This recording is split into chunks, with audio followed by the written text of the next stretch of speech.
وہ تو انسان کی مادی ضرورت ہے.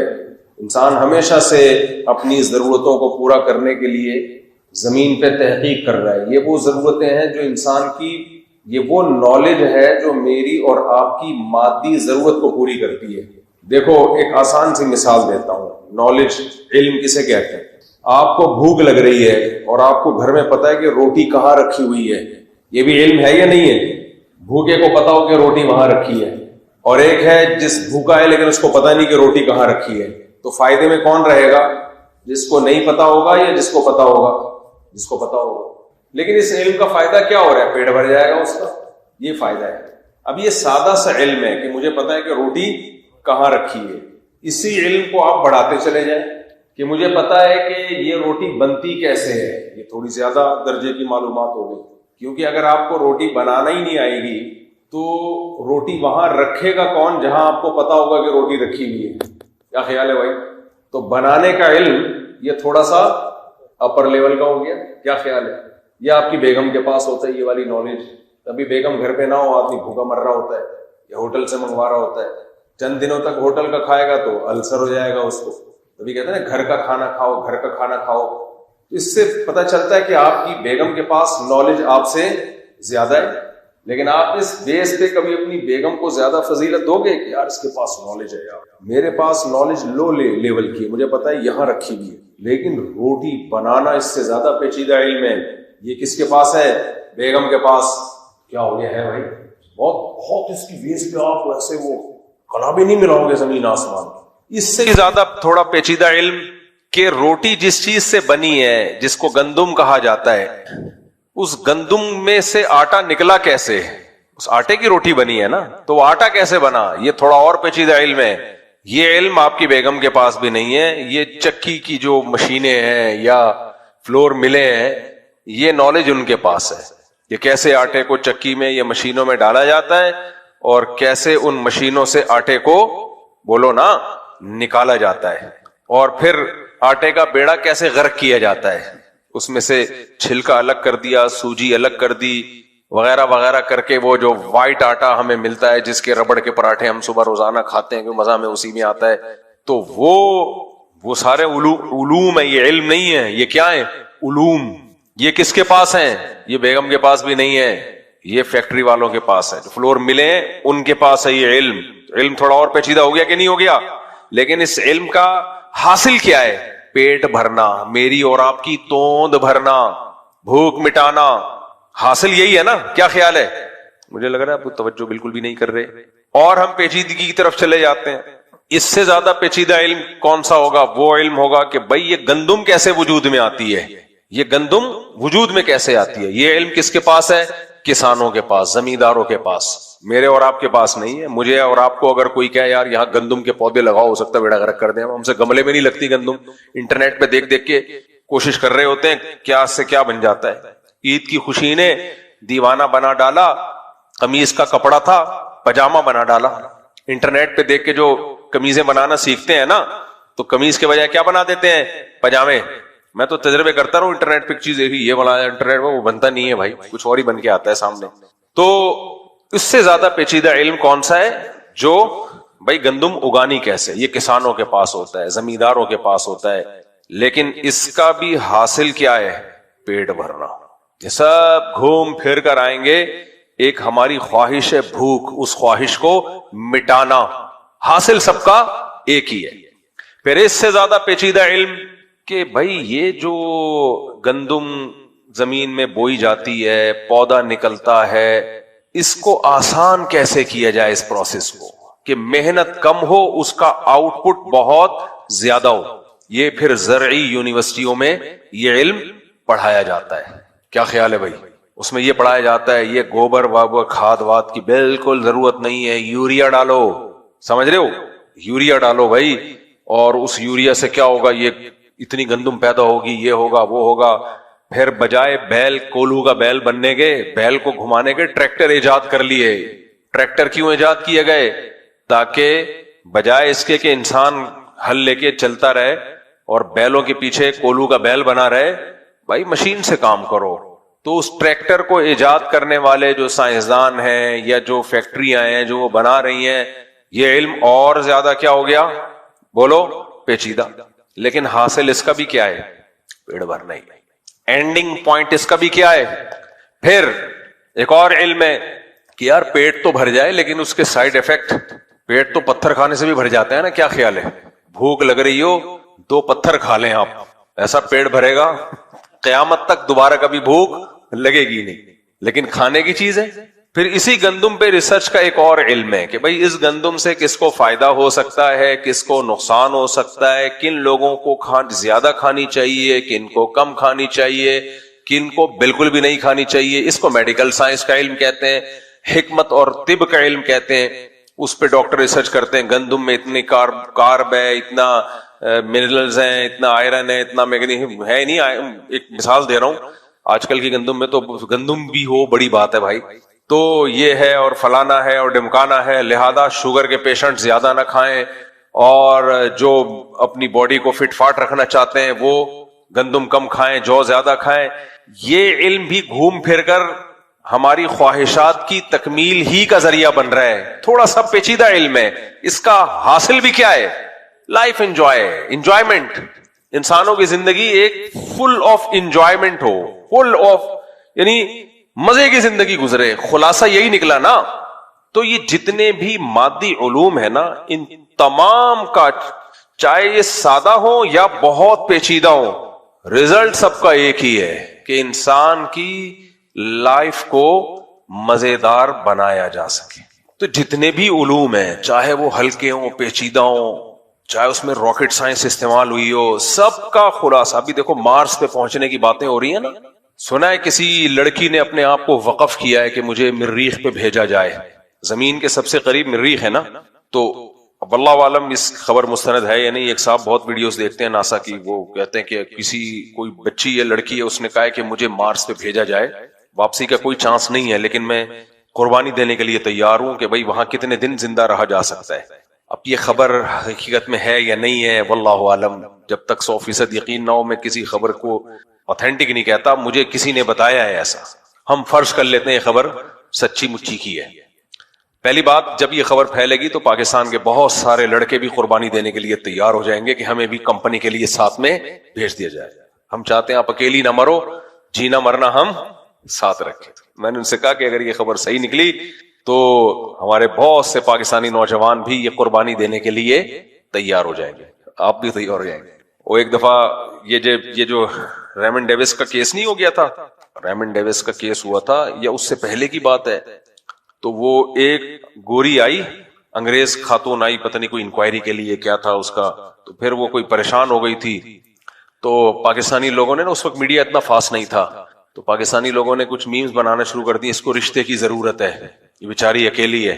تو ایک مولوی صاحب بیٹھے ہوئے تھے ہمارے ساتھ، کہنے لگے، ہم بھی طالب علم تھے اس وقت، تو انہوں نے کہا آپ اس کو میرا پیغام پہنچا دیں کہ اگر اس کو کہیں اچھا رشتہ نہ ملے تو فقیر حاضر ہے، خدمت کے لیے فقیر حاضر ہے.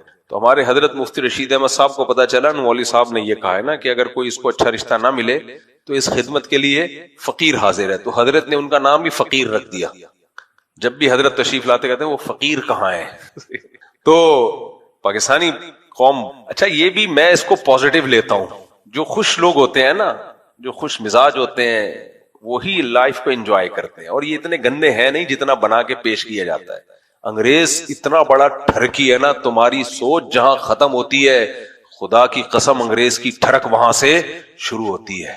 یہ صرف لیبل ہے ان لوگوں کا، لیبل لگایا ہوا بہت اچھا. نہیں ہے، انگریز زنا سے بچ ہی نہیں سکتا. ہمارے نوجوان میں اگر ٹھرک ہے تو کیوں ہے؟ نہ حلال مل رہا ہے نہ حرام مل رہا ہے. کیا خیال ہے؟ اس کا سارا بیلنس اس کے اندر جمع ہو رہا ہے. پھر کہیں ادھر آنکھ مٹکا کر لیا، کہیں ادھر دیکھ لیا، کہیں ادھر انٹی کو جھانک لیا. غلط کر رہا ہے، کرنا نہیں چاہیے. انگریز کے لیے کیا ہے بھائی؟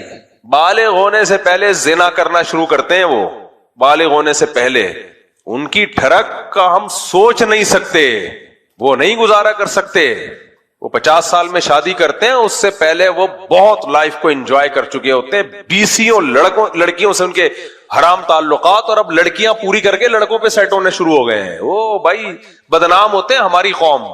میں بار بار بیان میں ایک بات کہتا ہوں کہ کفر کی کسی خوبی سے کبھی متاثر مت ہو.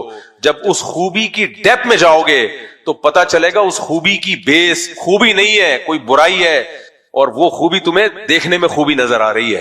اس کی ڈیپتھ میں جاؤ گے تو پتا چلے گا یہ کچھ اور کہانی ہے. سمجھتے ہو کہ نہیں سمجھتے؟ مثال کے طور پر ہم کہتے ہیں ہمارے یہاں اتنی کرپشن ہے, ان کے یہاں تو کرپشن نہیں ہے. او بھائی جاب, ان کی غربت مسلط کر کے دیکھو جب بھی مقابلہ کرایا جاتا ہے نا تو انوائرمنٹ ایک جیسا ہوتا ہے, پھر پتا چلتا ہے. مثال دیتا ہوں میں, آپ نے کیا کیا, 2 بندوں کو رنگ میں لے کر آئے, اکھاڑے میں لے کر آئے پہلوانی کے لیے, مقابلے کے لیے. ایک کو آپ نے رات کو سونے نہیں دیا, دن میں بھی سونے نہیں دیا, 3 دن سے روزہ رکھوایا ہوا ہے, کھانا کھانے نہیں دیا, پانی پینے نہیں دیا, اور ٹینشن میں رکھا ہوا ہے اس کو آپ نے. دوسرے کی پراپر نیند بھی ہے بھائی, اور اس کو کھانے پینے بھی دیا, اپنی مرضی کی چیزیں, فٹ فاٹ ہو کے رنگ میں اس کو لا کے رکھ دیا. اب یہ پہلا والا مار کھا رہا ہے اس سے, آپ کو دیکھو وہ جیت گیا اور یہ ہار گیا, وہ اپنی فیلڈ کا چیتا ہے. بھائی مقابلے کے لیے برابری ضروری ہے. وہ انوائرمنٹ جو آپ نے دوسرے پہلوان کو دیا ہے وہی پہلے کو دیتے, پھر دونوں کو لا کے مقابلہ کرواتے, پھر دیکھتے کون جیتتا ہے. ایک کو جس ماحول میں رکھا گیا ہے اس ماحول میں تو وہ رنگ میں آ گیا, سلام ہے اس کی عظمت کو, ورنہ وہ دوسرے والے کو یہ ماحول دیا جاتا, وہ کہتا ہے رنگ میں میں نے مقابلے کے لیے بھی نہیں آنا ہے, وہ چوہا دیکھ کے بھاگ جاتا. پہلوان تو دور کی بات ہے. سمجھ آ رہی ہے کہ نہیں آ رہی ہے؟ اچھا, آپ کوئی خاتون رنگ میں اتری پہلوانی کے لیے نا, مقابلے میں آپ لے آئے, وہ ہے بڑا مشہور ریسلر, کیا نام ہے اس کا؟ ابے ہمارے دور کا کوئی نام بتاؤ نا, اتنے مشکل نام. روگن, چلو چھوڑو جو بھی تھا, جمشید پہلوان, بس اکرم وہ تو پاکستانی ہے نا. خیر, آپ نے کیا کیا, رنگ میں لا کے کسی لیڈیز کو لے کر آئے آپ, لیڈی کو مقابلے کے لیے, اور سامنے کوئی آدمی لا کے کھڑا کر دیا. تو وہ خاتون کہے گی بھائی میرا مقابلہ کسی عورت سے کراؤ, آپ کس سے کروا رہے ہو؟ آدمی سے. یہ ظلم ہو جائے گا کہ نہیں ہو جائے گا؟ تو تبھی خواتین کی کرکٹ ٹیمیں خواتین ہی کے ساتھ کھیل رہی ہوتی ہیں. صرف گھروں میں عورت اور مرد کی برابری کے ہی انگریز قائل ہیں کہ بیوی اور شوہر دونوں سربراہ ہیں, باقی نہ کھیل کے میدان میں یہ برابری کے قائل ہیں, نہ جنگ کے میدان میں, نہ ریسلنگ میں, کہیں بھی نہیں. یہ ہمیشہ کہتے ہیں عورت کمزور ہے. اور جاب میں بھی آپ جائیں, مشکل جو جابس ہوتی ہے نا ان کنٹریز میں, مشکل ٹف جاب مردوں کو دی جاتی ہے. کمپیوٹر پہ لے جا کے ٹھش پش کرنے کے لیے, بٹن دبانے کے لیے خاتون کو بٹھایا جائے گا دفتروں میں, ایئر کنڈیشن روم میں. پہاڑوں سے پتھر تراش, چٹانوں کو تراش کے اندر گھسنا, یا جو فائٹر طیارے ہوتے ہیں نا جو خطرناک جنگوں میں گھسنے کے لیے, سب میل رکھے ہوئے ہوتے ہیں, مرد رکھے ہوئے ہوتے ہیں انہوں نے. ان کمبختوں سے بولو مرد اور عورت برابر ہے نا. تو جتنی تم نے اپنی آرمی میں مرد رکھے ہوئے ہیں اتنی ہی لیڈیز بھی رکھو کہ نہیں رکھو نا. کیا خیال ہے؟ امریکہ نے رکھی ہیں اتنی خواتین. جتنی دفعہ امریکہ میں کوئی مرد وزیر اعظم جیتا ہے اتنی دفعہ عورت وزیر اعظم بنی ہے؟ نہیں بنی. ان کی اسمبلیوں میں جتنے مرد ہیں اتنی ہی عورتیں ہیں؟ بولو نہیں. ان کی فوج میں جتنے مرد ہیں اتنی عورتیں ہیں؟ نہیں. ان کے پائلٹ, جو جنگی جہاز اڑانے والے پائلٹ, ان میں جتنے مرد ہیں اتنی عورتیں ہیں؟ نہیں. جتنی بھی مشکل, یہ جو ایبٹ آباد پہ انہوں نے اٹیک کیا تھا, بڑا آپریشن کیا, اس میں یہ لیڈیز نے کیا تھا؟ کس نے کیا؟ اس کا مطلب میرے بھائی ان کے دل میں بھی ہے کہ عورت اور مرد برابر نہیں ہے. مرد کو جو اللہ نے صلاحیت دی ہے وہ عورت کو نہیں دی ہے. لیکن ہماری عورتوں کو کمبخت خراب کر رہے ہیں کہ ایکچولی تم بھی مرد کے شانہ بشانہ, تم کسی سے پیچھے نہیں ہو. حدیث میں آتا اخروہن من حیث اخرہن اللہ, اللہ نے عورت کو مرد سے پیچھے رکھا ہے تو تم نے بھی کیا کرنا ہے؟ پیچھے رکھنا ہے. غلام نہیں بنا رہا اسلام. میرا ٹاپک چینج ہو رہا ہے لیکن اب کیا کروں. اسلام عورت کو مرد کا غلام نہیں بنا رہا. غلام الگ چیز ہوتا ہے, ماتحت ہونا الگ چیز ہوتی ہے. غلام اور ماتحت میں فرق ہوتا ہے. صدر یا وزیر اعظم کے ہم غلام ہیں, حکومت کے ہم غلام ہوتے ہیں. غلام ہونا عیب ہے, ماتحت ہونا یہ آرگنائز قوموں کی ایک علامت ہوتی ہے کہ بھائی جہاں جو بھی مہذب قومیں ہوتی ہیں ان میں کوئی سربراہ ہوتا ہے اور باقی اس کے ماتحت. کیا خیال ہے؟ آپ اپنے ابا کے غلام ہو یا ماتحت ہو؟ اسلام میں بیٹا غلام بن نہیں سکتا. پتہ ہے آپ کو عجیب مسئلہ ہے. دیکھو اسلام میں یہ ہے کہ ایک آدمی کا غلام تھا, وہ غلام, مولا اپنے غلام کا مکمل مالک ہوتا ہے. غلام اس مولا کے بغیر کچھ بھی نہیں کر سکتا. پہلے زمانے میں غلامی کا یہی تصور تھا. اسلام نے آرڈر یہ دیا کہ اگر باپ نے کسی غلام کو خریدا اور بعد میں پتا چلا یہ غلام تو اس کا بیٹا ہے، یا پہلے پتا چل گیا، تو خریدتے ہی وہ بیٹا آزاد ہو جائے گا، کیونکہ باپ بیٹا ایک دوسرے کے غلام نہیں بن سکتے، کیونکہ بیٹا ہے وہ تو آپ کی باڈی کا حصہ ہے، وہ غلام کیسے بن گیا بھائی؟ وہ تو آزاد ہے، اس کو اسلام نے پروٹوکول دیا ہے۔ کوئی غلام تھا، آپ نے خریدا، آپ کو نہیں پتا کہ میرا بھائی اس کا غلام ہے، ایک مثال دے رہا ہوں، آپ نے کسی شخص سے وہ غلام خریدا، آپ نے بھی اس کو دیکھا نہیں ہے، جیسے ہی خریدا آپ کو پتا چلا کہ یہ تو میرا بھائی ہے، تو اسلام کہتا ہے جیسے ہی خریدا خریدتے ہی وہ آزاد، کیونکہ یہ محرم رشتے ہیں، یہ ایک دوسرے کے غلام، یہ پیرالل ہوتے ہیں ایک دوسرے کے، سمجھ رہے ہو؟ اور غلام پیرالل نہیں ہوتا۔ اور عجیب بات آپ کو بتاؤں، باندی بیوی نہیں بن سکتی اسلام میں، یعنی آپ کی جو غلام ہے نا عورت، اس سے نکاح نہیں ہو سکتا، کیونکہ اسلام کہتا ہے بیوی غلام نہیں ہو سکتی۔ کتنی عجیب بات ہے یا نہیں ہے؟ اسلام کے فلسفے کو سمجھنے کی کوشش کریں، میں کیا سمجھانا چاہ رہا ہوں۔ یہ مغربی دنیا نے نا عورت کو یہ باور کرایا کہ تم مردوں کی غلام نہیں ہو، لونڈی نہیں ہو، میرا جسم میری مرضی، میں وہ کیا تھا، میں کھانا گرم نہیں کروں گی، اس پہ کسی نے ایک میم بنائی، عورت بھی شوہر کو کہہ رہی ہے میں کھانا گرم نہیں کروں گی، اپنا کھانا خود گرم کرو۔ یہ وہ فیمنسٹ عورتوں نے نا، ان فیمنسٹ کے بیچاریوں کو تو اپنا کوئی باپ شوہر مور ہوتا ہی نہیں ہے، بیچاریوں کا کچھ پتہ ہی نہیں ہوتا کہاں سے دریافت ہوئی ہیں، کوئی عیدی سینٹر سے یا کہاں سے نکلی ہیں، تو اپنا تو خاندانی سسٹم ہے نہیں، یہ عورتوں کو بھی خراب کر رہی ہوتی ہیں۔ تو اس پہ ایک چلا تھا پہلے کہ اپنا کھانا خود، یعنی میاں اکثر گھر میں آ کے کیا بیوی کو کہتے ہیں، بیگم کھانا گرم کر دو، کہتے ہیں کہ نہیں کہتے؟ مجھے نہیں پتا آپ لوگ میں اتنی ہمت ہے یا نہیں ہے، لیکن نارمل ہماری سوسائٹی میں اب تک تو یہ رواج رہا ہے کہ شوہر نامدار جب گھر میں آئے گا تو بیگم سے کہے گا بیگم کھانا گرم کر دو۔ اب وہ فیمنسٹ عورتیں کارڈ لے کے کھڑی ہوئی ہیں کہ اپنا کھانا خود گرم کرو۔ اب بتاؤ جب یہ ہماری سوسائٹی میں عورتوں کو پیغام جائے گا تو وہ سمجھیں گی دیکھو مردوں نے ہمیں غلام بنایا ہوا ہے، مردوں نے ہمیں غلام۔ تبھی آج کی جو انٹیاں ہیں وہ یہ سب کچھ نہیں کر رہی۔ آپ ان سے بولیں بیگم کھانا گرم کرو، اس لیے شادی کی تھی کہ مجھ سے کھانا گرم کرواؤ گے؟ بیگم چائے کا کپ گندا پڑا ہوا ہے 6 مہینے سے دیکھ رہا ہوں، اس کو دھو دو۔ کیا ماسی بنا کے لائے ہو؟ یہ ڈراموں فلموں میں نا، میں مذاق نہیں کر رہا، یہ سکھایا جا رہا ہے، یونیورسٹیوں میں پروفیسر سکھا رہے ہیں اپنی اسٹوڈنٹس کو، ماحول یہی چل رہا ہے۔ اس کے خلاف آپ کو صرف مسجدوں سے سننے کو ملے گا، ہم جیسے دیسی مولویوں سے، ورنہ پوری سوسائٹی ایک ٹریک پہ چل رہی ہے، پوری سوسائٹی ایک ٹریک پہ چل پڑی ہے وہ، اور یہ آ جائے گا سوسائٹی میں۔ اگر مذہب سے رشتہ مضبوط نہ ہوا نا تمہارا، علماء سے رشتہ مضبوط نہ ہوا، تباہ و برباد ہے تمہارا مستقبل۔ تو اب جب آپ بیگم کو کہیں گے بیگم یہ چائے کا کپ میں 6 مہینے سے دیکھ رہا ہوں، کیونکہ جن گھروں میں سلیقہ نہیں ہے 6 مہینے ہوتے ہیں کپ جہاں رکھا ہوتا ہے وہیں کا وہیں رکھا رہتا ہے، زمین اس کو کھانا شروع کرتی ہے۔ ایک دن آتا ہے کہ وہ غائب، وہ اصل میں ٹائلوں کا جز بن چکا ہوتا ہے، سمجھ رہے ہو؟ زمین نے کھا کھا کے اس کو ٹائل بنا دیا ہوتا ہے، تو کیڑے پڑ جاتے ہیں۔ بیگم یہ دھو دو، اچھا مجھے ماسی بنا کے لائے تھے گھر میں۔ آدمی کے پاس ان باتوں کا جواب ہی نہیں ہوتا، تو ایک نے میم بنائی ہے، بڑا خاندانی جواب لے آیا مارکیٹ میں۔ وہ پہلے میں جواب، پہلے یہ اسٹائل تھوڑا سا اس کو میں تھوڑا سے اور انجوائے کر لوں تھوڑا سا۔ تو بیگم جھاڑو لگا سکتی ہو آج؟ کیا مطلب، مجھے پڑھی لکھی سے پھر شادی کیوں کی تم؟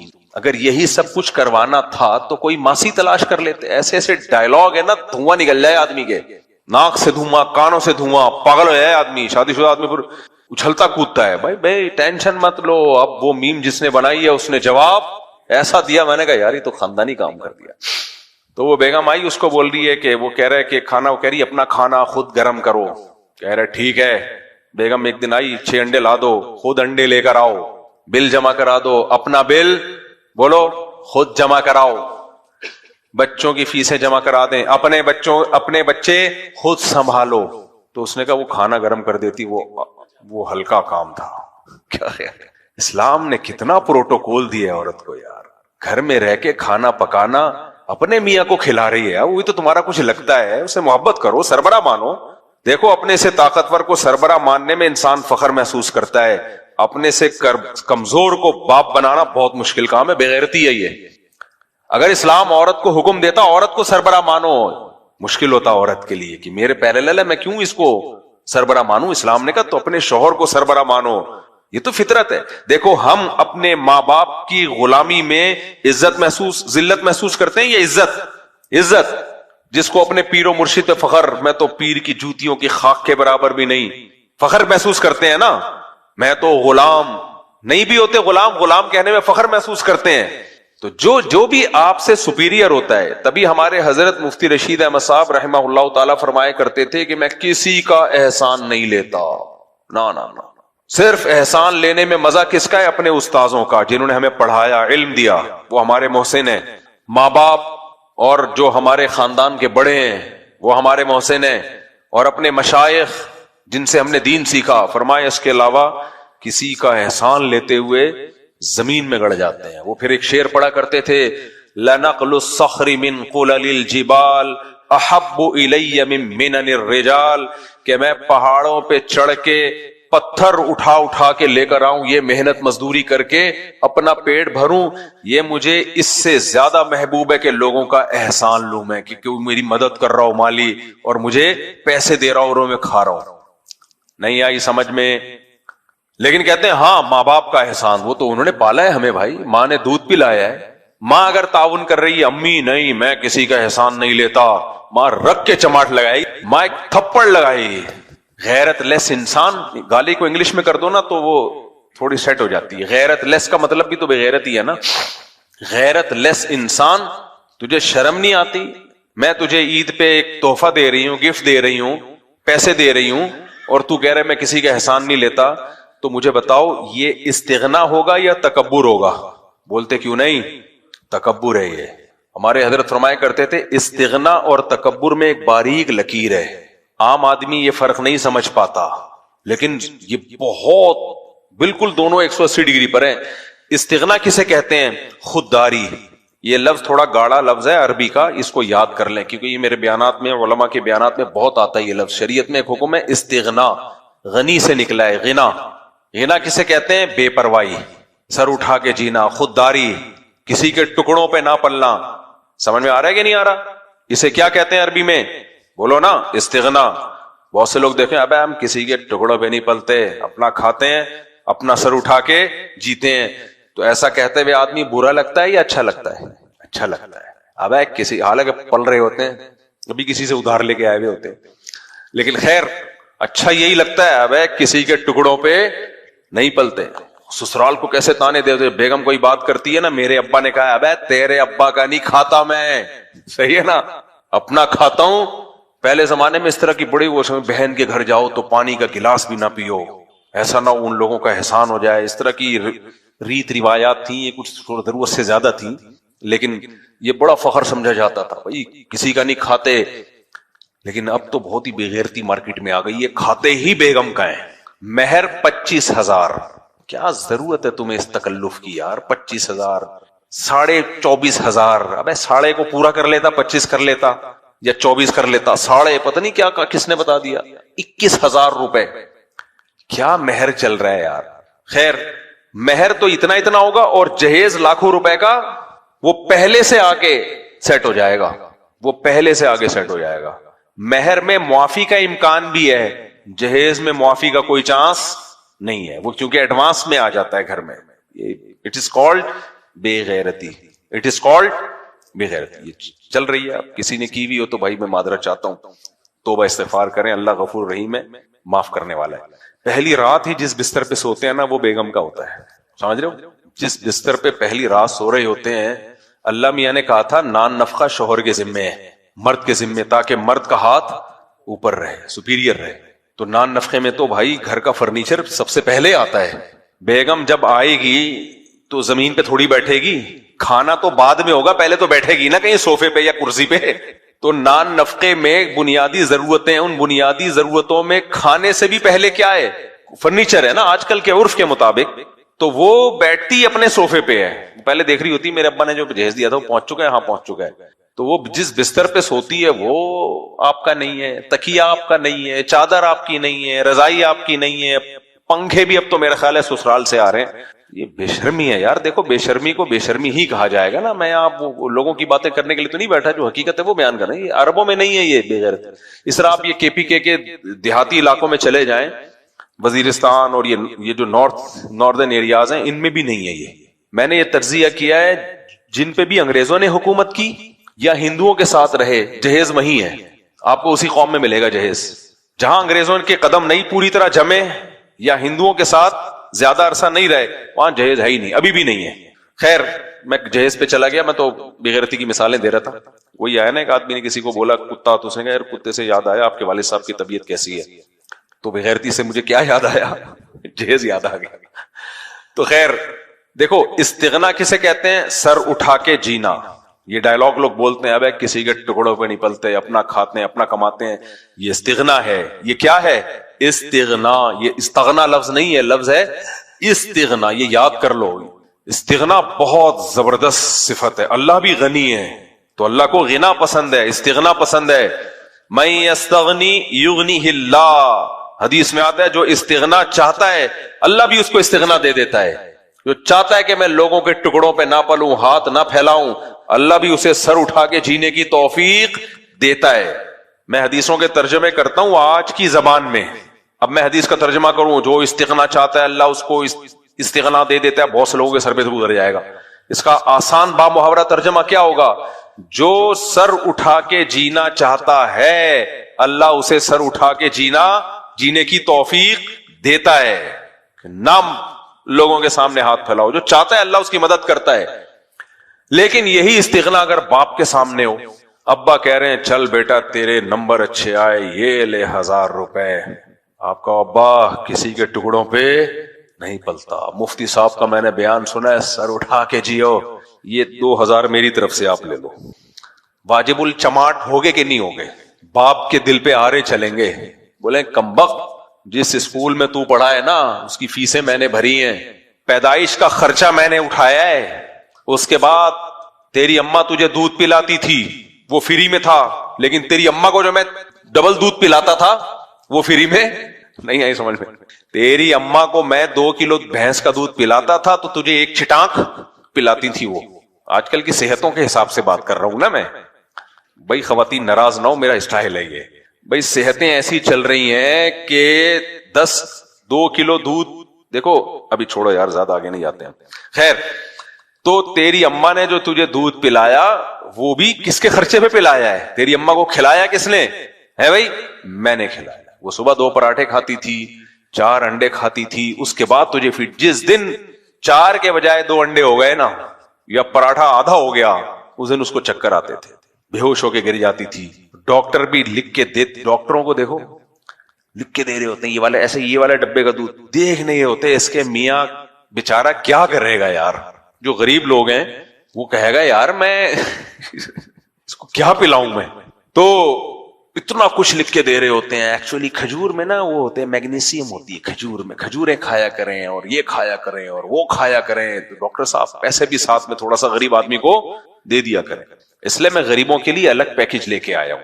غریبوں کا جو قدرت کی طرف سے پیکج ہے وہ یہ ہے کہ جو تمہارے پاس اویلیبل ہے کھاؤ, فٹ فاٹ رہو گے انشاءاللہ. یہ انسانی باڈی اتنی ہلکی آسان نہیں ہے جتنا ڈاکٹر بتاتے ہیں کہ بس کیلکولیشن اتنے یہ کر کے نا. اتنی آپ کارب لیں گے تو اتنی انرجی یوٹیلائز کریں گے, یہ کیلکولیٹر کی طرح باڈی کام نہیں کرتی ہے. بہت سے لوگ مٹھائی کے ڈبوں کے ڈبے پھوڑ دیتے ہیں اور یوٹیلائز 0 ہے, پھر بھی 100 سال جیتے ہیں وہ. بہت سے لوگ پوری کیلکولیشن کے ساتھ چل رہے ہوتے ہیں. جیسے امریکہ یورپ میں ایسا نہیں ہوتا یوں کھایا, اتنی کیلوریز آپ نے لینی ہے, اتنی برن کرنی ہے, اتنی کیا کرنی ہے برن, اور سائلنٹ ہوگا. اگر آپ نے برن کر دیا نا برن, وہ کہے گا تیرے لیے کیلوریز ہے ہی نہیں, تو دیسی ہے جا مر جاتا. برن کرنی اتنی کیلوریز, اتنی مر جاتے ہیں. ایک دن تھوڑی سی کیلوری زیادہ ہو گئی اور برن تھوڑی آنچ تھوڑی ہلکی رکھی انہوں نے گئے کام سے. میں مانتا ہوں یہ ساری جدید تحقیقات پر ہمیں عمل کرنا چاہیے. میں خود چینی کے خلاف کتنی تقریریں ہیں نا میری, چینی مت کھاؤ, مٹھائیاں مت کھاؤ, یہ ڈاکٹروں سے سن کے ہی ہے. میں ڈاکٹروں کی تحقیق کو غلط نہیں کہہ رہا, لیکن میں کہہ رہا ہوں اس تحقیق پر وہ عمل کرے جس کی جیب میں پیسے ہیں. نہیں ہے اٹھا کر پھینک دو باہر گلی میں, نہیں تہذیب کے انڈے ہیں گندے, جو میسر ہے کھا لو, اللہ بچائے گا. غریبوں کے لیے اللہ کا پیکج الگ ہے. یہ ساری سائنس کی تحقیقات ان لوگوں کے لیے اللہ نے رکھی جن کی جیب میں پیسے ہیں, سمجھ رہے ہو. تو غریب آدمی وہ یوٹیوب پہ ویڈیوز دیکھ دیکھ کے نا اتنا پریشان, اتنی پروٹین لینا ضروری ہے. لوگوں نے کمنٹس کیے ہوتے ہیں, ڈاکٹر صاحب اتنی پروٹین تمہارا باپ تو ہمیں پیسے دے گا, کہاں سے لے کر آئے, اتنا گوشت کیسے کھائیں, ہم تو غریب آدمی ہیں, پروٹین مل جائے, گندم مل جائے, بڑی بات ہے. تو وہ لوگ بالکل ٹینشن نہ لیں, وہ لوگ بالکل ٹینشن نہ لیں. جو ہے وہ میں نے جم میں دیکھے ہیں 75-80 سال کے صرف روٹی ہی کھاتے ہیں, بےچارے کہتے ہیں ہم تو غریب ہیں یار. میں نے وہ نہیں بتایا تھا, ایک قاری صاحب تھے دارالعلوم کرنگی میں پڑھایا کرتے تھے, بنگلہ دیش کے تھے, وہ 70-75 سال عمر, ایسے ڈنڈ پیل رہا ہے وہ بندہ قاری صاحب. میں نے کہا قاری صاحب کھاتے کیا ہو یار, تمہاری عمر کتنی, ماشاءاللہ آئی ڈی کارڈ میں عمر تھی ان کی. کہتے ہیں میں تو کچھ بھی نہیں کھاتا, غریب آدمی, میری تنخواہ اتنی ہے ہی نہیں کہ میں انڈے اور یہ سب چیزیں, کہہ رہے ہیں گھر میں جاتا ہوں روٹی پکی ہوئی ہوتی ہے وہی کھا جاتا ہوں, بس روٹی پہ سیٹ چل رہا ہے وہ. تو جب اللہ نے پیسے دیے ہوں تو پھر انڈے بھی کھائیں, پروٹین بھی کھائیں, لو کارب ڈائٹ بھی کھائیں, کیلوریز کو کاؤنٹ بھی کریں کیونکہ آپ کے پاس کیلکولیٹر بھی ہے. یہ سب چیزیں ٹھیک ہیں, صحت کا بڑا خیال کرنا چاہیے جب پیسے ہوں.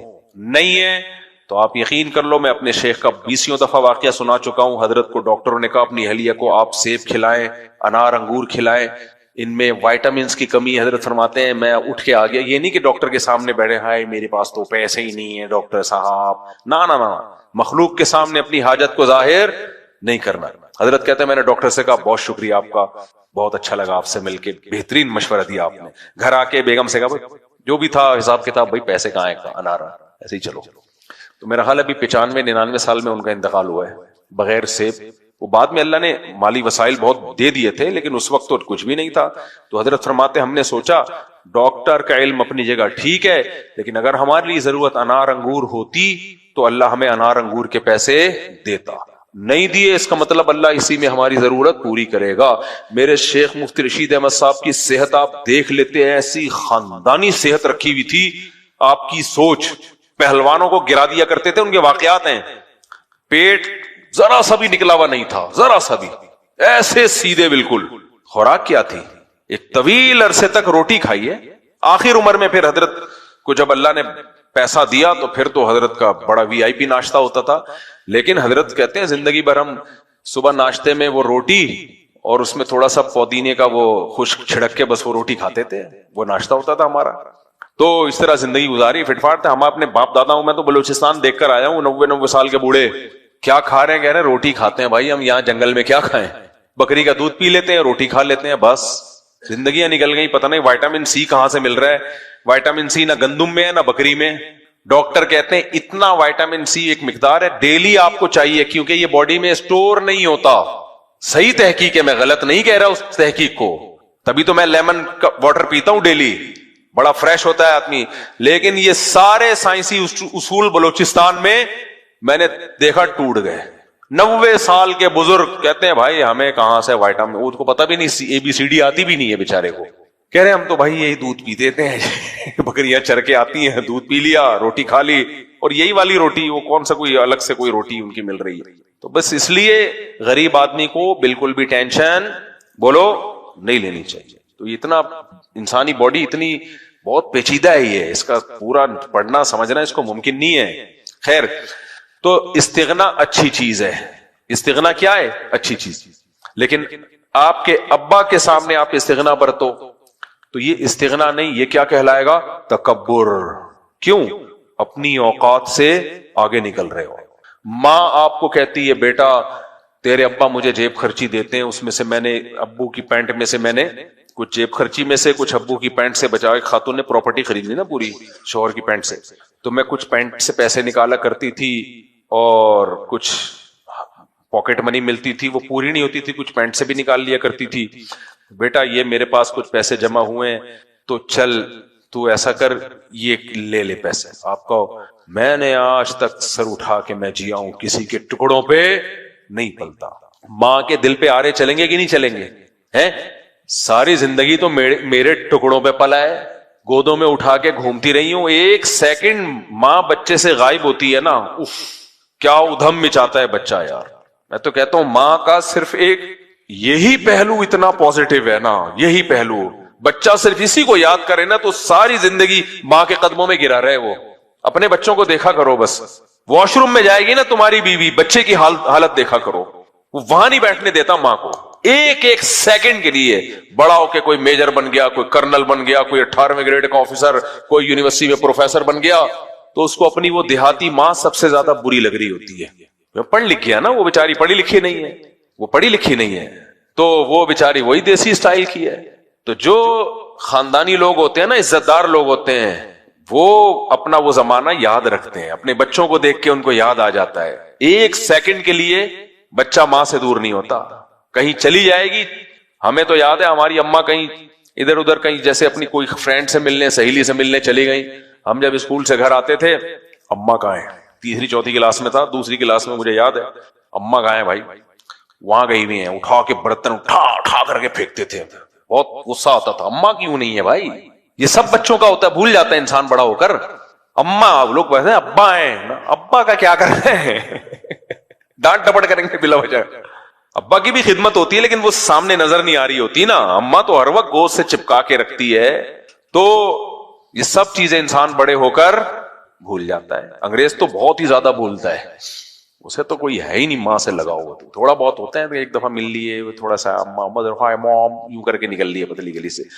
تو اس لیے تو میرے بھائی جتنی آسمانی کتابیں ہیں, تورات ہو, انجیل ہو, قرآن ہو, سب سے زیادہ ان تینوں آسمانی کتابوں نے کس کو فوکس کیا ہے, ماں باپ کو. اب تورات پڑھو, حالانکہ تحریف ہو گئی پھر بھی, انجیل پڑھو تحریف ہوئی ہے, اس کے باوجود ماں باپ کا چیپٹر نہیں نکال پائے وہ لوگ, کیونکہ اتنا زیادہ تورات میں, انجیل میں اور قرآن میں ماں اور باپ کے رائٹس بیان کیے گئے ہیں, اور یہ اللہ ہی بیان کر سکتا ہے, اللہ کے علاوہ کوئی اور نہیں کر سکتا.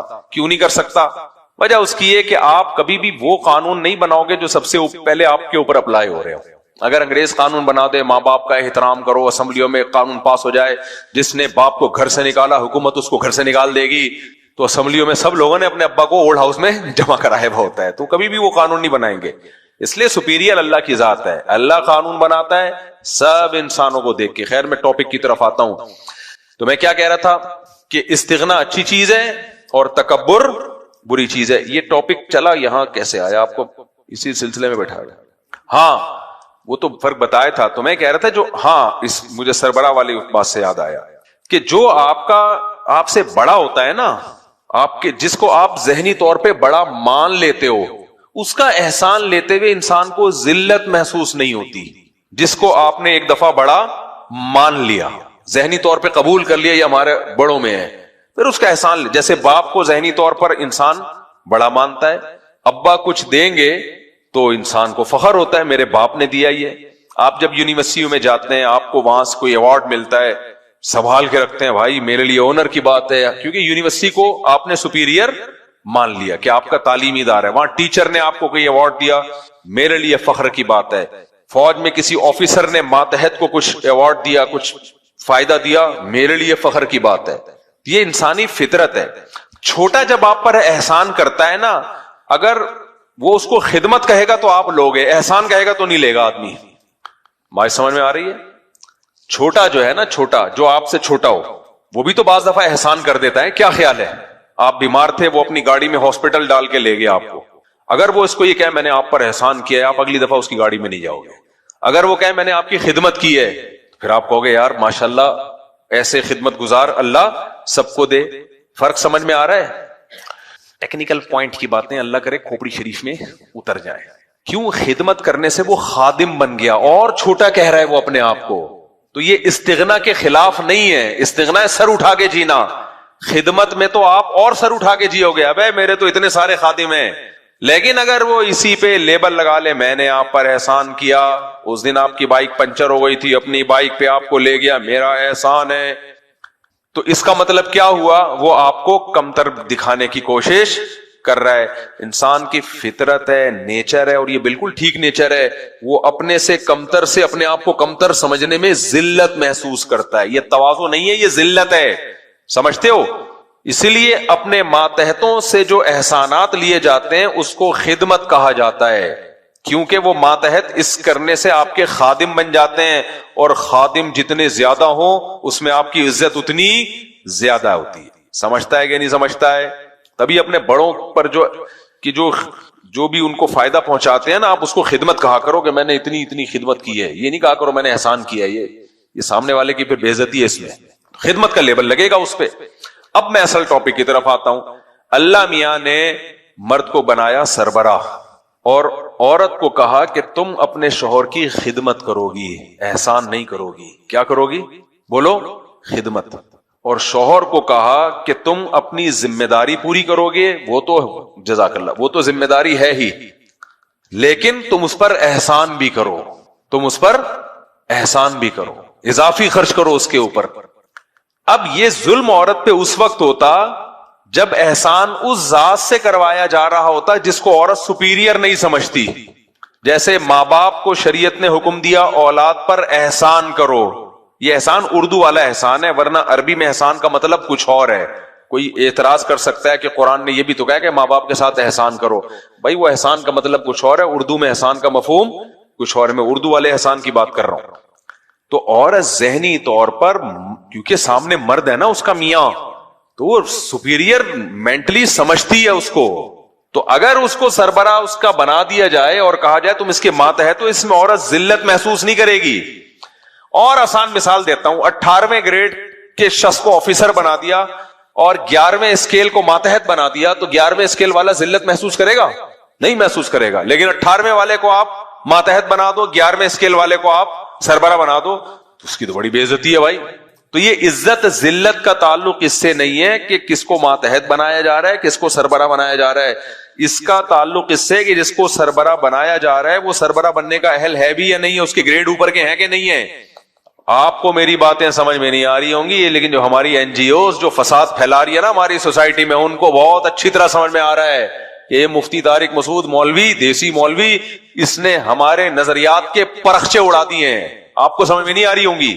دیکھو فوج میں کہتے ہیں جب کسی جونیئر کو آرمی چیف بنا دیا جائے تو باس کہتے ہیں, فوج میں بعض آرمی کے جو بڑے جنرل ہوتے ہیں وہ استعفیٰ دے دیتے ہیں. کیوں؟ ان کو لگتا ہے یار یہ تو کل تک ہمیں سلوٹ کر رہا تھا, اب یہ اچانک, تو ان کو اپنی ذلت محسوس ہوتی ہے. لیکن جو اپنے پہلے سے سینئر کو وہ سلوٹ کر رہے ہوتے ہیں اس میں ان کو ذلت محسوس نہیں ہوتی. کہتے ہیں سر ہمارے لیے آنر کی بات ہے کہ میں آپ کو سلوٹ کرتا ہوں. یہ انسانی نیچر ہے, یہ فطرت ہے. تو اللہ اگر عورت کو گھر کا سربراہ بنا دیتے نا اور مرد کو کہتے اس کو رسپیکٹ دیں, احترام کریں, بات لگ جانی تھی. آدمی کو ذلت محسوس ہوتی, جورو کا غلام کہتے لوگ اس کو, تو نتیجہ گھر کی تباہی کی صورت میں آتا. تو مرد تو ویسے ہی اللہ نے اس کے اندر خاصیتیں رکھی ہیں, صلاحیتیں رکھی ہیں. عورت کو حکم دیا اس کو سربراہ مان لو اور اس پہ فخر کرو. ہماری این جی اوز اور یہ مغربی دنیا کیا سکھا رہی ہے, اس کو سربراہ بھی مت مانو, اور اگر مولوی لوگ کہتے ہیں نا تمہارا سربراہ ہے تو اس میں ذلت محسوس کرو, بولو نہیں ہم یہ غلامی برداشت نہیں کریں گے. تو یہ باغیانہ ذہن بنایا جا رہا ہے. اس کا نتیجہ کیا نکلے گا میرے بھائی؟ جب ماتحت, میں ایک اولاد کی مثال دیتا ہوں, ماتحت اپنے بڑے کو سربراہ ماننا چھوڑ دے تو اختیارات تو بڑے کے پاس زیادہ ہوتے ہیں. بڑا چھوٹوں پہ احسانات کرنا بڑھائے گا یا چھوڑ دے گا؟ تو چھوڑ دے گا. جو اولاد باپ کو باپ نہ مانتی ہو, باپ اس کو جائیدادیں دیتا ہے یا آگ کر رہا ہوتا ہے, جائیدادوں سے آگ کر رہا ہوتا ہے. تو اگر عورت مرد کو اپنا سربراہ مان لے گی, اپنا میاں کو مان لے گی, بھائی اگر اللہ نے کسی کو سجدے کی اجازت دی ہوتی تو میں تمہیں سجدہ کرتی, تم میرے سربراہ ہو, میرے لیے فخر کی بات ہے. ہمارے حضرت کے پاس کسی خاتون کا فون آیا کہ وہ کہہ رہی ہے کہ جی میں اپنی سہیلیوں کو, اپنی فرینڈس کو بولتی ہوں کہ میں تو جہاں بھی جاتی ہوں اپنے ہسبینڈ کو بتا کے جاتی ہوں, تو وہ دوسری اس کا مذاق اڑا رہی ہے. یعنی پتہ نہیں کس قسم کی, ہم تو کبھی نہیں بتاتے, ہم تو ٹاٹا بائی بائی بھی نہیں کرتے, ہماری مرضی, ہم جہاں مرضی جائیں. تو یہ بولڈنس جو ہے نا, یہ کہنے کی حد تک اچھی لگتی ہے, یہ ریئل لائف میں ان بیچاریوں کی کوئی زندگی نہیں ہوتی. ایک صاحب نے مجھے بتایا, واقعہ ریٹائر ہو چکا ہے, ایکسپائر ہو چکا ہے, اس لیے میں بتا رہا ہوں, میری بیگم جب گھر سے نکلتی ہے بتاتی نہیں ہے, اور کبھی امریکہ میں جا کے فون کر رہی ہوتی ہے, میں امریکہ آئی ہوئی ہوں کسی کام کے سلسلے میں. ایک دن جرمنی سے فون کیا, میں ذرا جرمنی فلائٹ لے کے آئی ہوں, ایسے بتا رہے تھے. وہ کہہ رہے میں ذرا جرمنی آئی ہوں, فلائٹ لی. میں نے کہا مجھے بتا تو دیتی بیگم, کراچی سے جرمنی جا رہی ہے, ملکوں کی سیر ہو رہی ہے. بہت پرانا واقعہ ہے, کسی کو نہیں پتا چلے گا, اس کو بھی نہیں پتا چلے گا جس کا واقعہ ہے. پھر بعد میں ان کی علیحدگی بھی ہو گئی. علیحدگی ہونی تھی ظاہر ہے, کیا خیال ہے؟ لیکن جب علیحدگی ہوتی ہے رلتا کون ہے؟ عورت تو اس سینس میں رلتی ہے کہ وہ شوہر لیس ہو گئی نا, لیکن بچے لے کے مارکیٹ سے شاد. اب کوئی کوٹ ایسی نہیں ہے جو بچے دلا دے. تو پھر روتا وہ بیچارہ میرے پاس ہی آیا بچے بھی گئے, بیگم تو ویسے ہی کبھی جرمنی بیٹھی بھی ہے, کبھی میں نے کہا اور کرو اب اونچی جگہ شادیاں, بہت ہائی لیول کرو نا, تو اب ہنسو. پھر وہ کہنے لگے کہ اب میں کیا کروں, بچے گئے. میں نے کہا گئے, بھول جاؤ, نہیں ملتے. میں نے کہا اب نہ صرف یہ کہ بچے نہیں ملیں, دیکھو وکیل آپ کو بتائیں گے کورٹ سے بچے مل جائیں گے, کتابوں میں لکھا ہوا ہے, پریکٹیکلی نہیں ملیں گے, یہ ذہن میں رکھنا. لہذا جس نے بھی بیوی کو ڈیورس دینی ہو نا, پہلے ذہن میں رکھے بچے گئے مارکیٹ سے, یہ ذہن میں رکھنا. کورٹ 100% کس کو سپورٹ کرتی ہے, پریکٹیکلی یہی ہو رہا ہے. الا یہ کہ آپ کے کوئی بہت اونچے تعلقات ہوں اور اتنا پیسہ ہو کہ زرداری آپ سے قرضہ مانگتا ہو, پھر آپ پیسہ کھلا کے کچھ کروا لو تو ایک الگ بات ہے. یعنی قانون میں لکھا ہوا تو یہی ہے کہ مرد بھی لے سکتا ہے بعض صورتوں میں, لیکن اس کو ثابت کرنے کے لیے نا آپ کا تیل نکل جائے گا. لہٰذا بہت پیسے والے ہو, رشوت تگڑی دے کے لے لو تو ایک الگ بات ہے, ورنہ عملی طور پر ممکن نہیں. تو یہ ہمیشہ کے لیے ایک اصول یاد رکھیں, جن لوگوں نے اپنی بیوی کو علیحدگی دینی ہے تو یہ ذہن میں رکھو, بچے مارکیٹ سے شارٹ گئے. اور صرف یہ رونا نہیں ہے کہ بچے ملتے نہیں ہیں, آپ کے بچوں کے دل میں آپ کے خلاف وہ اتنا زہر ڈال دے گی کہ وہ ملیں گے بھی تو آپ کہیں گے کاش نہ ملتے. سمجھتے ہو کہ نہیں سمجھتے؟ 99% خواتین یہی کر رہی ہیں. 1% جو میرا بیان سن رہی ہیں وہ بہت اچھی ہیں, وہ یہ سب کچھ نہیں کر رہے. اور ایک اہم بات یہ بھی کہ وہ آپ کو بچوں سے ملنے بھی نہیں دے گی اور بچوں کے ذہن میں یہ ڈالے گی کہ تمہارا باپ تم سے ملتا نہیں ہے. ڈبل گیم چل رہا ہوگا کہ نہ صرف یہ کہ بچوں سے جاؤ گے, خرچہ دو گے 18 سال تک, اور بچوں سے تمہاری بیگم تمہیں ملنے نہیں دے گی جو ایکس وائف تھی, اور ملنے نہیں دے گی, اور دوسرا کام یہ کرے گی کہ بچوں کو یہ دماغ میں ڈالتی رہے گی دیکھو تمہارا باپ تمہیں بھول گیا, نہ ملنے دے رہی ہے اوپر سے الزام بھی. تو یہ مارکیٹ میں جو رپورٹ ہے وہ یہی ہے. خودکشیاں کی ہیں باپوں نے, پتا ہے آپ کو, خودکشیاں کی ہیں باپوں نے, ایسے ایسے حالات ہیں. تو اس کا حل یہی ہے مٹی, جو کام اختیار میں نہیں ہے نکال دو ذہن سے, دوبارہ شادی کرو, نئے بچے لاؤ, ان سے بھی ملنے کی کوشش کرتے رہو, بھولو نہیں ان کو. نہ میں یہ نہیں کہہ رہا ان کو زندگی سے نکال دو, ملنے کی کوشش میں لگے رہو جو تمہارے, تاکہ آخرت میں تو سرخرو ہو سکو نا. اللہ کہے گا اولاد کو کیوں چھوڑ دیا, آپ کہے گا اللہ تو تجھے پتا ہے میں نے نہیں چھوڑا. بس ہمیں تو اللہ کو جواب دینا ہے, باقی کسی کو تھوڑی جواب دینا ہے.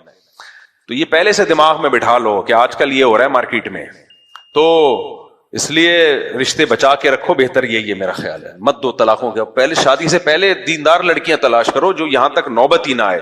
ایسی لڑکی تلاش کر کے لائے وہ high profile, U S A میں وہ ٹھش پش کے ذریعے آپ کا اس سے رابطہ ہوا اور ایجوکیٹڈ, اور یہ پھر اس کے بعد شادی کے اگلے دن پتہ چلا جرمنی سے فون آ رہا ہے. میں ذرا جرمنی اپنی پرانے فرینڈ کے پاس آئی بھی ہوں, ذرا وہ میرے کولیگ تھا, اس کو پتا چلا کہ میری شادی ہوئی ہے تو تھوڑی تکلیف ہوئی اس کو, تو میں آئی ہوں اس کو سمجھانے کے لیے کہ کوئی تکلیف کی بات نہیں ہے. ٹھیک ہے, پاکستان میں عدالتی خلا رائٹ ہے, میں جب چاہوں گی اپنے شوہر سے علیحدگی لے کے جہاں چاہوں گی شادی کروں گی. اس سے وہ اور ٹینشن میں آ جائے گا, خوش نہیں ہوگا, کیونکہ اس کو یہ ہوگا کہ اگر میرے سے شادی ہوئی تو بھی جہاں چاہے گی خلا لے کے کر لے گی پھر شادی. تو بڑا عجیب ہی سیٹ اپ کھچڑا پکڑا ہے. اللہ خیر کرے ہماری نسلوں کا, ہم تو زندگی تقریباً گزار چکے ہیں میرے بھائی, ہماری نسلوں کا کیا ہوگا کالیا, اس کی فکر کرو, اس کی فکر کرو. تو خیر بات کو میں سمیٹتا ہوں, وہ تو الگ سے بات آئی تھی نا, نہیں یہ چل نہیں رہا تھا, اصل ٹاپک کچھ اور شروع کیا تھا میں نے. ہاں میں نالج کی بات کر رہا تھا, نالج کی, علم. تو میں یہ کہہ رہا تھا کہ علم دو طرح کا ہوتا ہے نا, ایک مادی علم ہے, تو ہم گندم کا علم ہے, روٹی پکانے کا علم ہے, پھر ٹریکٹر بنانے کا علم ہے, پھر کھاد کا علم ہے. ان سب علوم کا آؤٹ پٹ کیا ہے, حاصل کیا ہے, انسان کی زندگی کو مزیدار بنانا. چاہے میڈیکل سائنس ہو, چاہے وہ, پھر میں ناسا کی مثال دے رہا تھا, بھائی مریخ پر جانے کی باتیں کر رہے ہیں, اربوں خربوں ڈالر خرچ ہو رہے ہیں اس پہ, لیکن سائنسدان جب یہ کام کر رہے ہیں نا, اربوں خربوں روپے تو انسانوں کے خرچ ہو رہے ہیں نا, کیا خیال ہے؟ لیکن اس پہ ایک بڑا اچھا لیبل لگا دیا ہے کہ ایکچولی ایسا نہ ہو کل زمین میں اسپیس کم پڑ جائے تو ہمارے پاس ایک اور قریبی سیارہ ہونا چاہیے جہاں ہم آبادی کر سکیں. یہ منجن بیچا ہے, کیونکہ امریکہ میں بھی بہت سے لوگ اس کے خلاف ہیں. رشیا اور امریکہ میں جو ناسا پہ اربوں خربوں روپے خرچ ہو رہے ہیں نا, ہر مشن پہ نہیں, جو کچھ مشن ایسے ہیں جن کا وہ کہتے ہیں اس کا فائدہ کیا ہے. وہ کہتے ہیں آپ نے زمین کو ابھی تک ایکسپلور نہیں کیا پوری طریقے سے, زمین کا 90% حصہ چھپا ہوا ہے ہم سے, سمندروں کی گہرائیوں میں کیا ہے, آپ پہنچ رہے ہو کہاں, مریخ پہ جا کے مٹی لا کے تحقیق کر رہے ہو. وہ تو ان کو تحقیق کا نشہ کر رہے ہیں وہ, لیکن پیسہ یہ فری میں زکاتوں کے پیسے تھوڑی لگ رہے ہیں اس پہ. یہ تو عوام کا پیسہ, جو امریکن عوام ہو یا دنیا کے لوگ ہوں, انہی کا پیسہ. تو اس لیے وہاں بھی ایسی تحریکیں موجود ہیں جو یہ کہہ رہی بھائی کیا کر رہے ہو. تو وہ لوگ بھی پھر ان کو مطمئن کرنے کے لیے کہتے ہیں ایکچولی ہو سکتا ہے کل زمین پہ کوئی خلائی مخلوق اٹیک کر دے یا کچھ ہو جائے, تو ہمارے پاس زمین کے علاوہ بھی کوئی ایک قریبی سیارہ ہونا چاہیے جہاں ہم ایمرجنسی بیس پہ لینڈ کر سکیں. یہ پھینکی ہے, زمین کبھی بھرنے والی نہیں ہے. قرآن میں اللہ نے کہہ دیا قدر فیہا اقواتہا, انسان کو زمین پہ لانے سے پہلے انسان کی ضرورات زندگی کی جتنے لوازمات ہیں وہ پہلے سے انتظام اس کا اللہ نے کیا ہے زمین پہ. ہمارے لیے زمین کو سوٹیبل بنایا, کسی اور جگہ کو نہیں بنایا. ہم یہاں کے باسی ہیں, سمجھتے ہو کہ نہیں سمجھتے؟ یہاں کے باسی ہم لوگ. وہاں وہ لڑکی کو بھیج دیں گے, پتہ نہیں صحیح خبر ہے غلط خبر ہے, وہ کتنے دن وہاں زندہ رہتی ہے, اس کے بعد اس کا انا للہ ہو جائے گا. تو اللہ خیر کرے. پھر بھی پاکستانی قربانی دینے کے لیے پھر بھی تیار ہے.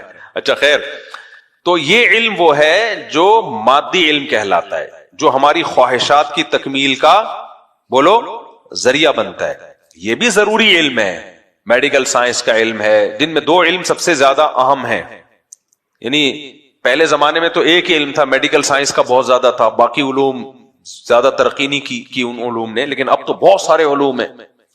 کمپیوٹر سائنس کا علم, آج کل یہ نہ ہو لوگوں کی زندگیاں جینا مشکل ہو جائے لوگوں کا. تو جتنے چاہے پیچیدہ علم ہو, میں نے بتایا نا یہ کہاں سے شروع ہوتا ہے, یہ علم کہاں سے, آپ کو پتا ہے کہ کھانا یہاں رکھا ہوا ہے, روٹی یہاں رکھی ہوئی ہے, یہ بھی ایک علم ہے.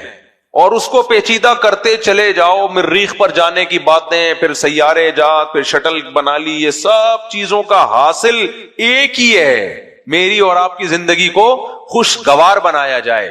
یہ علم پیغمبروں کا ہدف نہیں ہے, یہ علم قرآن